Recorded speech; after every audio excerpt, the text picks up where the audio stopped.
Hi everybody, I hope that everything's going well for you guys, that you're not going too stir crazy at home, that your families are doing well and everybody's healthy.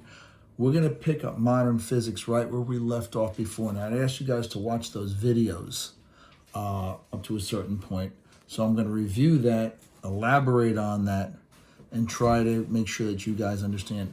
Any questions, please feel free to send me an email.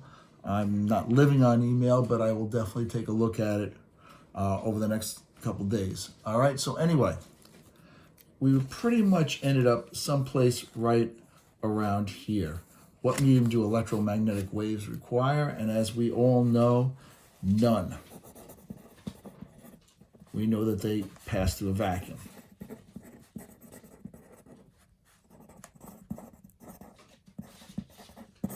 All right, so let me adjust myself so the handwriting's not so terrible.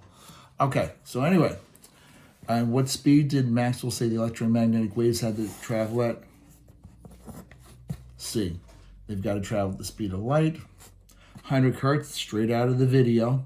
Okay, he created the first generator of electromagnetic waves.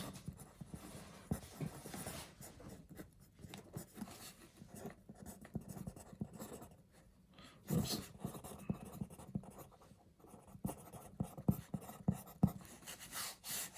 And I'm just going to use EM for electromagnetic. Now, how can electromagnetic waves be described? Two ways: by their wavelength, and of course their frequency. This is all straight out of the video. Now down here, you were just supposed to give us a rough layout of the electromagnetic spectrum. I'm going to go from low frequency and long wavelength up through high frequency, and that's going to be a short wavelength. And that starts out with radio waves. These bands do cross over, but I'm going to keep them separated like this. After that, you've got microwaves. After that, infrared. Then you've got this tiny sliver of visible light. Roy G. Booth. All these are in the area of about I think about 5 or 6 times 10 to the negative 7th meters. That's their wavelength. They're all in the area of about 10 to the 14th hertz. All in there for visible light. Above it, ultraviolet, X-rays, and gamma. And the symbol for a gamma is actually the lowercase Greek symbol gamma. Now we start getting into the real stuff, the quantum idea. Max Planck, he proposed that atoms share energy in tiny little bundles, little packets.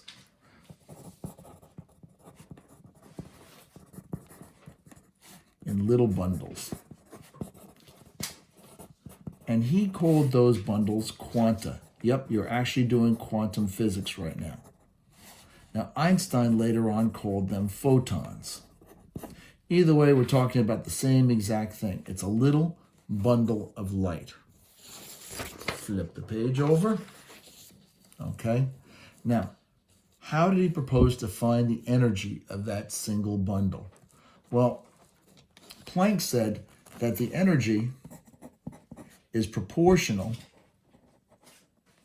to its frequency times a constant. And of course, to make that all work out, he came up with the constant for it, and it was called Planck's constant.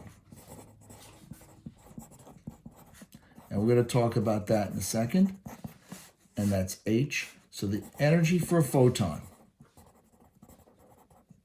is equal to Planck's constant times the frequency.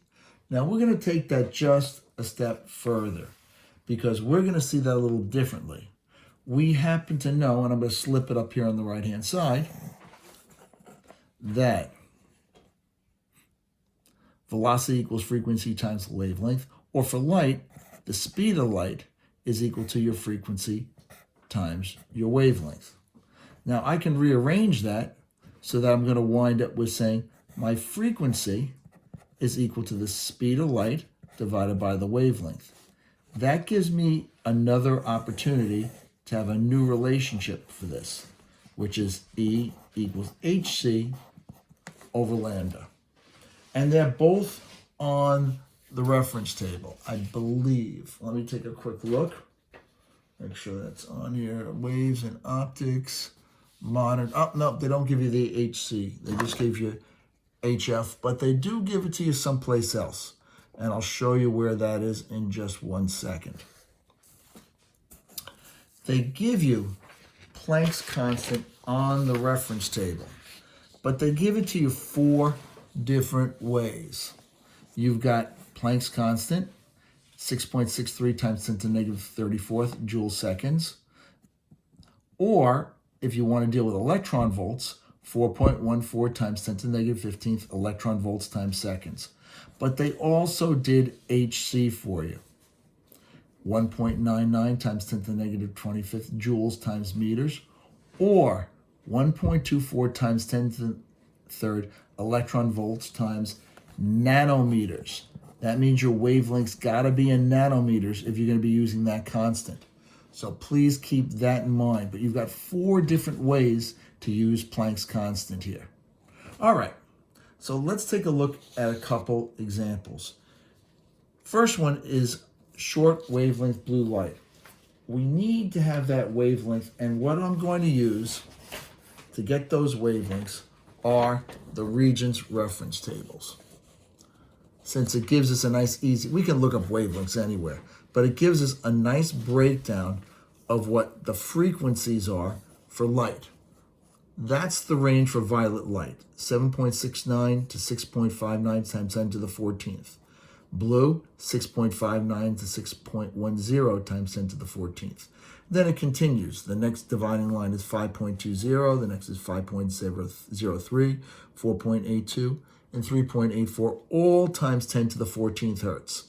Now, granted, these aren't actually fixed dividing lines because the spectrum kind of fades from one color into the other. So somebody just decided, all right, that's where I'm calling the dividing line, that's where I'm calling the dividing line, that's where I'm calling the dividing line. But we're going to use those numbers to do a couple things. And that's to find the energy in 1 quanta or 1 photon of light for short wavelength blue light. So if I took a look on the reference table here, short wavelength, of course, is going to mean a high frequency. So I look at blue light, and the high frequency gives me 6.59 times 10 to the 14th. Low would be 6.10. So I'm going to use 6.59 times 10 to the 14th hertz and find out what's going to be the energy in that little bundle of light. Let's do it. E equals HF. I've got my H. I'm going to use 6.63 times 10 to the 14th, 34th, negative 34th joules seconds times, I'm going to put a little dividing line here, and that's going to be 6.59 times 10 to the 14th hertz, and that's going to give me, sorry about a little waviness in there, 4.37 times 10 to the negative 19th joules. Now, I can get my energy for that same bundle of light, but in terms of electron volts. That gives me a different Planck's constant, though, 4.14 times 10 to the negative 15th electron volt seconds, straight off the AP reference table. There it is, 4.14 times 10 to the negative 15th electron volt seconds. And that's going to be times 6.59 times 10 to the 14th hertz. And, of course, that's going to wind up giving me 2.73 times 10, 2.73 electron volts. Now, high frequency violet light, looking that up on the reference table, for this guy, my frequency is 7.69 times 10 to the 14th hertz. And we could do the same exact thing. E equals HF. H is 6.63 times 10 to the negative 34th joule seconds. And that is going to be times 7.69 times 10 to the 14th hertz. And that's going to give me that energy on that little bundle of light of 5.09 times 10 to the negative, 5.09 times 10 to the negative 19th joules. Or I can do this in electron volts. E equals HF.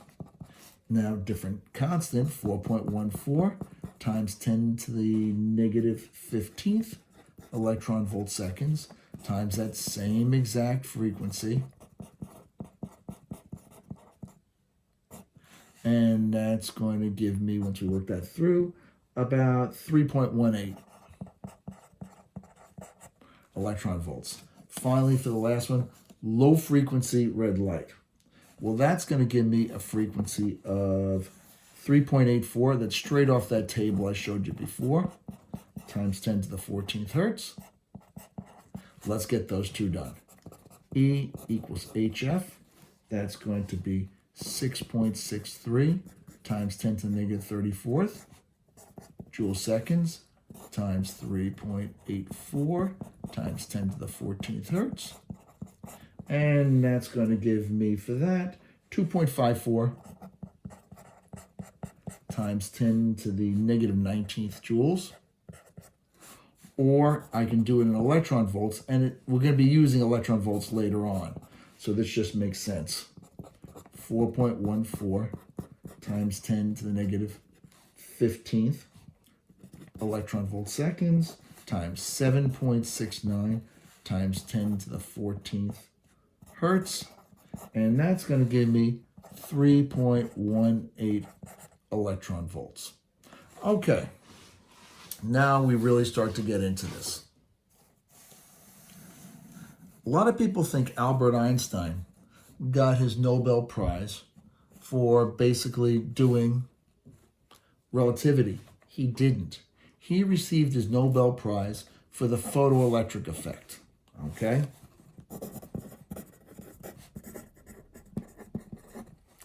I'm surprised he didn't get a second one for relativity, but he didn't. He really only got it for the photoelectric effect. Now, a lot of people look at the photoelectric effect and say, well, why do I care about this? Well, the photoelectric effect is the physical reason why you can see. It's the reason solar panels work. It's the reason that film actually winds up getting affected by light. It's the reason that a whole heck of a lot of things go on. As far as sorry, the phone's ringing. I was going to get that in a second. Okay, so anyway, let's go on. What exactly is the photoelectric effect? Well, the photoelectric effect has a very specific setup to test it. And I'm going to be altering this a little bit. There is a plate that's coated with a metal. These are two metal plates inside a vacuum cylinder.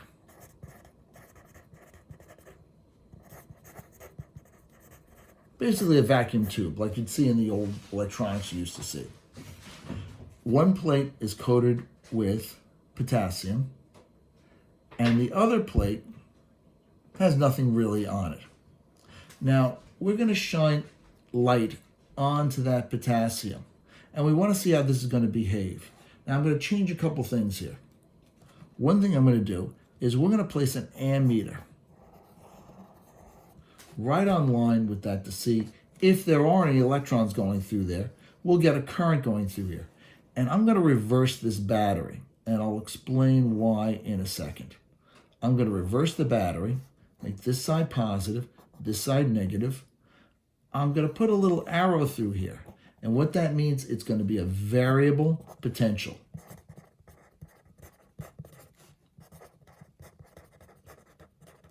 And we're going to want to know what that voltage is. So I'm going to connect across here. Be a little sloppy, but okay. A voltmeter. And that voltmeter is going to be able to tell me what's the voltage that this battery is going to be set at. Now, when you do this experiment, it behaves really strangely. And they talked about it in the video, but I'm not sure whether you caught on to it. If I hit this plate with blue light, I'm going to get electron emission. And that means that electrons are going to pop off of this plate over here, go over to the plate over here, and I'll get a current going through here. And I'll be able to tell because the ammeter is going to show that current going through. Now, if I hit that same plate, and we coated it in this case with potassium. I could have coated it with any different metal, but we were working with potassium because it works pretty nicely as far as to show what's going on. Hit it with red light, I get no electron emission.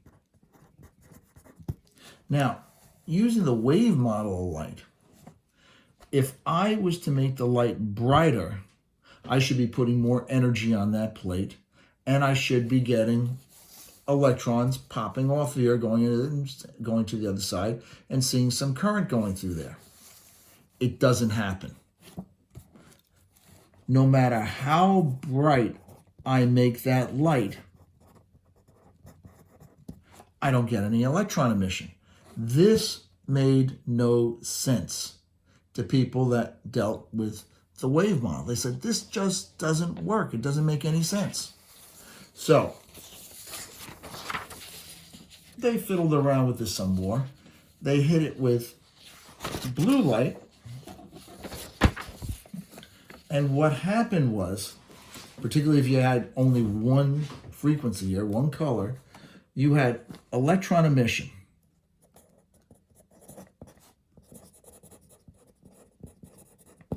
Coming off of here.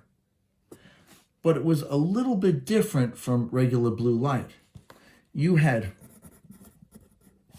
more electrons per second, which means you had more current, okay? More electrons popping off, but the same kinetic energy per electron. In other words, the speed of the electrons were coming off was the same as regular blue light. Okay, so I've got more electrons, but they all have the same energy on them as when I hit it with regular intensity blue light. When I hit it with violet light, I hit that plate with violet light, we had electron emission. Okay, the difference compared to blue is that there was more kinetic energy per electron. And this just blew scientists away for a very, very long time. And they said, what the heck is going on here? Well, let's take a look. I've got blue light. I've got over here, let's consider this the surface of that potassium. And here are our atoms. The electrons are whirring around on the outside. And we're going to picture a photon of blue light going into that particular material. And I'm going to draw it like that, like a little bundle of waves that's going into that particular material. Now, we're going to say that the energy from what we worked out before on that photon is 2.7 electron volts. Now that goes into that atom and it pops off an electron with a maximum kinetic energy of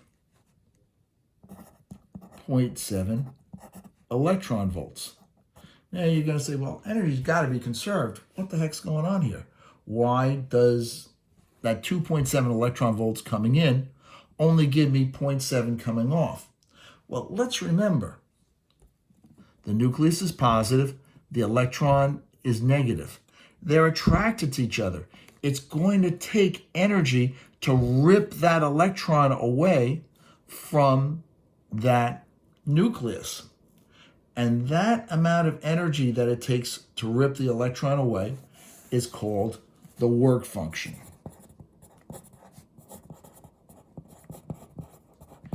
And it's the Greek symbol phi for that, okay? And what that is, it's the minimum energy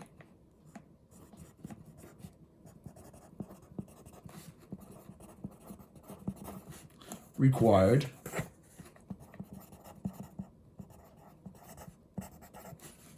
to remove an electron from the atom. That's to ionize it. It is based upon the element.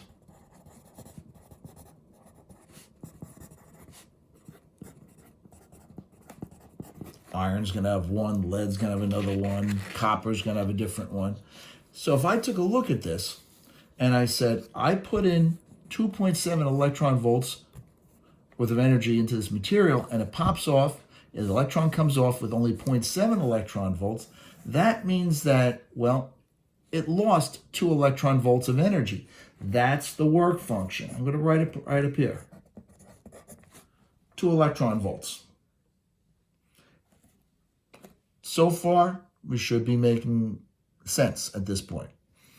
Put energy in, took some energy to rip this away from the nucleus, came off with 0.7 electron volts of energy. All right, let's flip the page over. Let's go to the next one. Now we got red light. So let's take a photon of red light. And that photon of red light, we're going to say, has got an energy from what we did before. Let's keep it simple. 1.6 electron volts. That goes into the atom.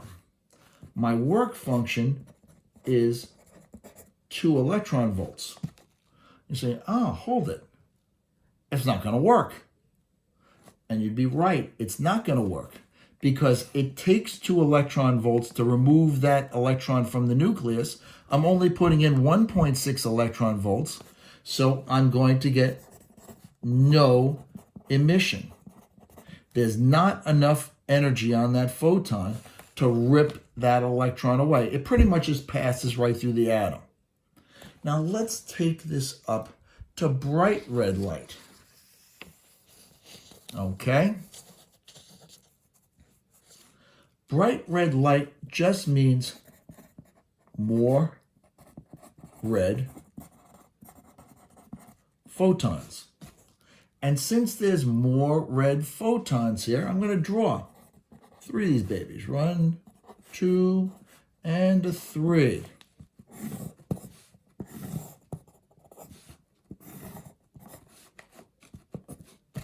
There we go. And each of these is 1.6 electron volts. One thing you got to understand is that I can't have 2 particles in the same place at the same time. The photons cannot gang up.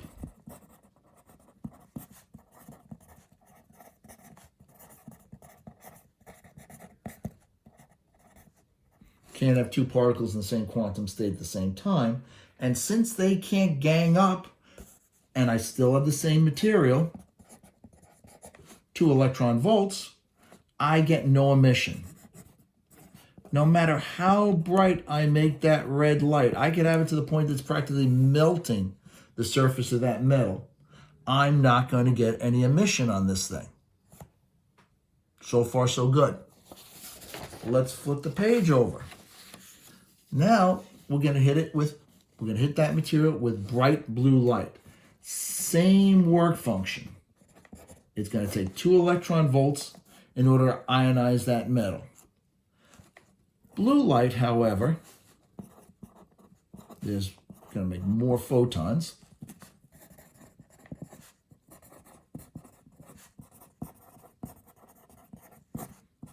And that's what bright light means. We're going to have more of those photons. And each of these guys is going to have an energy of 2.7 electron volts on it. Well, now we got enough energy here. They can't gang up. But there's more than enough energy there to ionize the atom. So now each one of these guys is going to have an electron coming off of it, potentially, with a maximum kinetic energy of 0.7 electron volts. This guy's going to pop one off. My maximum kinetic energy is 0.7 electron volts. This is going to pop off. My maximum kinetic energy is going to be 0.7 electron volts. Cool. So now what we're going to do is we're going to say that we now have got more electron emission, which is exactly what the experiment shows, but the same kinetic energy per electron as regular blue light.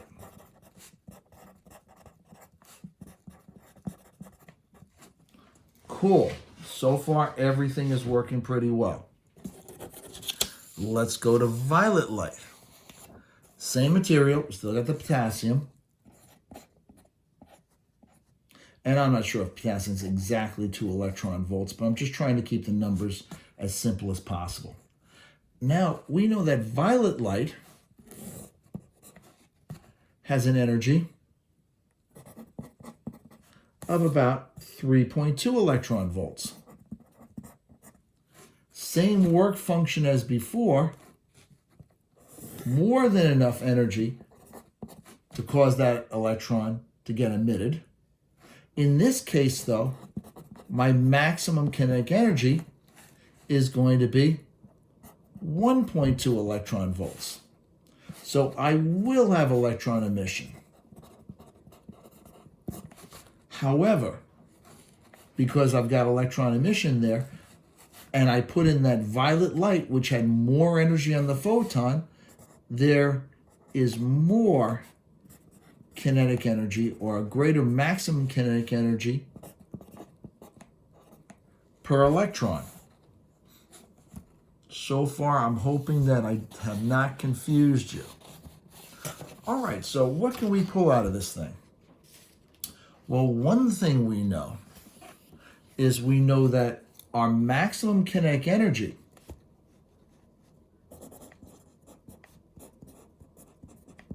is equal to the energy of the photon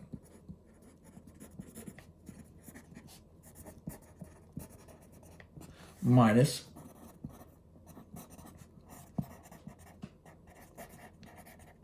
my work function.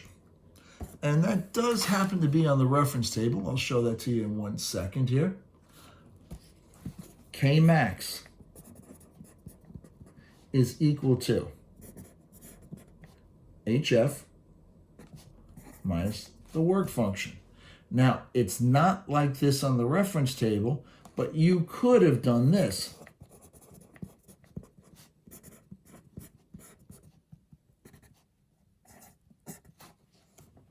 So far, so good. Are we making sense on this? All right. At that point, guys, I'm going to hold it up. I think you're missing a page out of your packet, which I'm going to have to send to you guys through Edmodo. But there's a graph I would like you guys to work on, and a couple questions that I would like you guys to take a look at. And then we'll take a look at that graph tomorrow. So we'll hold it up at that point. I hope this has made sense. I hope that everybody's doing well, that your families are doing well, that everybody's healthy, everybody's keeping isolated. All right, don't want anybody to get sick. Wash your hands, you know that deal. And just take care of yourselves and take care of your families. All right, have a good one. Bye-bye.